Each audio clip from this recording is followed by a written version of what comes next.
Yo, so what is going on everybody? My name is Louis Taylor and welcome back to my channel, What is Good? Now if you are new to the channel and you haven't yet subscribed, feel free to pop down below my video and hit subscribe. Try and hit 1,000 subscribers by the end of the year, and without your help it's not possible. So if you want to do that for me, really appreciate that. I just want to jump in and mention the fact that 92% of you guys aren't even subscribed to me right now. What is going on? That 92% of you, I want to see all of you go down and subscribe, or you get 10 years bad luck. And you don't want that, certainly not if you start in college.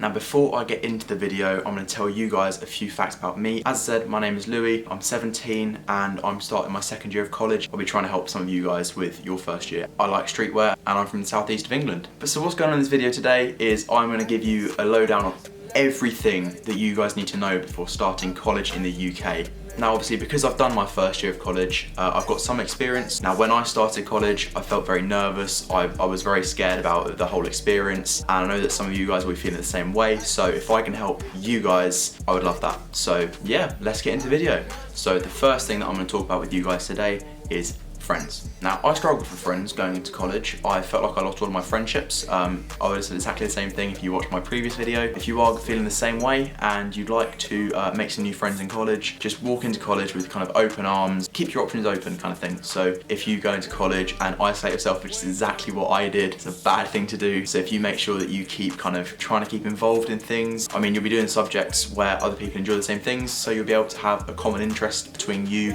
and other people will be looking to make friends just as much as you are. As long as you guys just stay yourself, that's the best way to make friends, because if people see the real you, that's all you can do. There's a lot more people at my college than there was at my secondary school, for example, so there was a lot more people that I had the opportunity to make friends with. And the next thing that I'm going to talk about is travel and transport. So if you're like me, you might have to travel somewhat of a distance to college. I think I travel about 10 miles every day, and that means that I have to catch the train every day, which is expensive. As I mentioned in my last video, there is something called the 16 to 17 saver for the trains, which means that you can get 50% off all train travel all year round. It's a £30 subscription per year, but I save more than £30 every month. I save £100 every month on my train tickets, so it's well worth the spend. And if you are looking to do that, you will need one of these. Now what this basically means that you can get your weekly and your monthly ticket. It is so much cheaper to get a season ticket.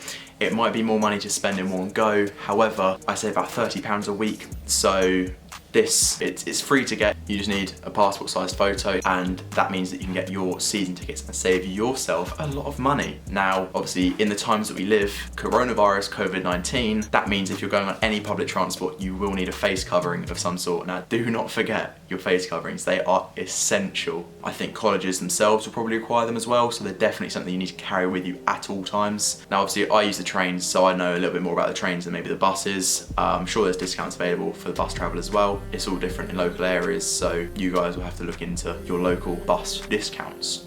Now the third thing that I'm going to discuss with you guys today is money, and more specifically budgeting. Now I have a job all year round, however I work a lot more in the summertime, and I only work maybe 4 shifts a month in the winter time, which means budgeting is very important to me. I have to make sure that I have enough money to get my train tickets and food, clothes or whatever each month. Now some people might be lucky enough to have parents that can cover their train travel for them, but if you guys have a job, or if you guys don't have a job more specifically, you need to make sure that you have the money available to you each month to be able to get your train ticket. I think there are ways to get money put towards your travel. That's something that you have to speak to the college about. Now obviously there's food. College food, canteen food isn't cheap. I mean I could go to Sainsbury's or Tesco's and get a meal deal and get much more food for a lower price. If you guys are looking to get food from a shop every day, I definitely recommend seeing if you can get it from an actual shop rather than the canteen. The other thing to do is actually take food with you. Whether that just means you make a sandwich, even just a bag of crisps and some fruit.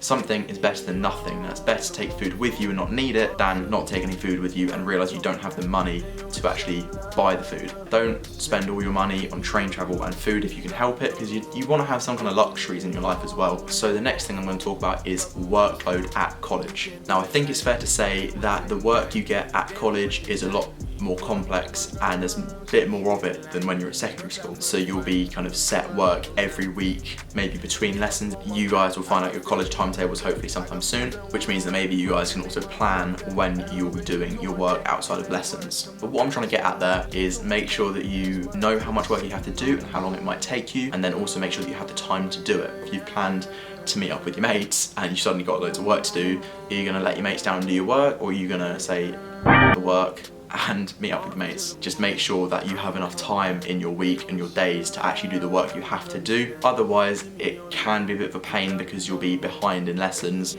and that puts a lot of stress on you. I'm going to incorporate into that teachers. Some of you guys may get along with your teachers really, really well. Some of you guys might absolutely hate your teachers. It's just the luck of the draw. Some subjects have got great teachers and teachers that everybody gets along with. Some subjects might not. Unfortunately, it's not really something that you can change. If you've got a teacher that you don't get along with, you just have to make do with it. As long as you can just get your work done and you can keep them happy, you'll be good. Gonna also roll into my next point, which is sleep. Now, sleep, as I've said previously, sleep is so important to a happier college life. It will be a lot worse if you don't have any sleep. If you get the sleep in the first place, life will be so much easier. You'll feel a lot happier. You'll feel much more ready for a day of college. You'll feel less stressed maybe, and you'll feel like you are able to get through a college day without crashing. You need to make sure that you guys have a decent night's sleep. I say 7-8 hours every day. Whatever you guys find helpful to help you guys sleep, I definitely recommend doing that. The next thing I'm going to talk about is lessons and subjects at college. Now, I feel that lessons at college are quite similar to how they were at secondary school. Most of them are still teacher-led. Maybe teachers might just be a little bit more strict and mature and treat you more like an adult, but most of the time they are quite similar to how they were at secondary school.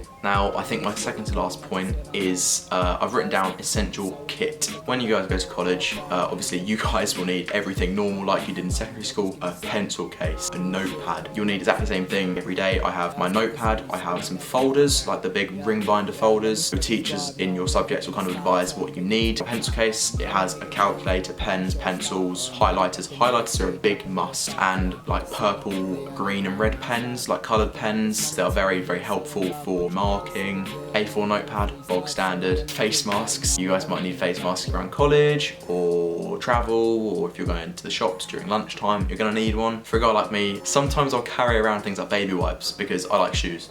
And if I get mud on my shoes and I want to clean them, baby wipes are a must because they keep your shoes clean. I feel like I'm talking through like an expedition bag, like again on a trek or something. College, it's like going to work every day. Some people will enjoy that. Now, the final thing that I'm going to talk about is mental health, anxiety and worries. Now, mental health, I feel, isn't spoken about enough for the younger generation, and it's definitely important to make sure that you are as mentally healthy as possible because you don't want to let any issues weigh you down. You guys are going to want to make sure that your mental health is as good as possible because that will help you out a lot. I think that there is quite a bit of support around colleges nowadays. I think that teachers and staff are getting a little bit more aware, and if you guys ever do need somebody to talk to, there are people around your college that are there to be spoken to if you ever need to have a talk. Now, a lot of you guys are probably going to be worrying about starting a new college. It's like a big step up in the world for some people. I want to try and help you guys as much as possible and say that at the end of the day, it's like another couple of years at school. I don't want to scare you guys. Realistically, it is quite similar, and you guys shouldn't be worried about starting college because everybody is going to be feeling the same as you. No matter who you are, no matter where you're from, everybody at heart will be feeling at least a little bit worried. Some people show it more than others, so don't feel like you guys are alone because there are so many people starting colleges around the country and even around the world, and you are all in the same boat. If you're dreading it, I dreaded it. It was a big step up, it was scary to me. But once you become familiar with your surroundings, hopefully you guys can settle in. If you guys can make some friends, that will really help you get through. And just like that, boys and girls, ladies and gentlemen, we have arrived at the end of this video. Now, thank you so much for watching if you have made it this far. If you haven't yet subscribed and you want to see my face on your screen in the near future, feel free to subscribe. I would really appreciate that. As I said earlier, I am trying to hit 1,000 subscribers by the end of the year, and if we can smash 70 likes on this video, you guys are absolutely smashing it at the moment. You guys seem to really enjoy my college content at the moment, so I really appreciate the support that you're showing me. It's honestly, it means so much to me. I'm going to leave a link to my social medias down in the description. I'm going to leave them at the end of the video as well, and yeah, just like that. That's the end of the video. Thank you so much for watching, guys. I hope you guys are staying safe and you are all well, and I will see you guys in the next video. Peace out, guys. Stay safe.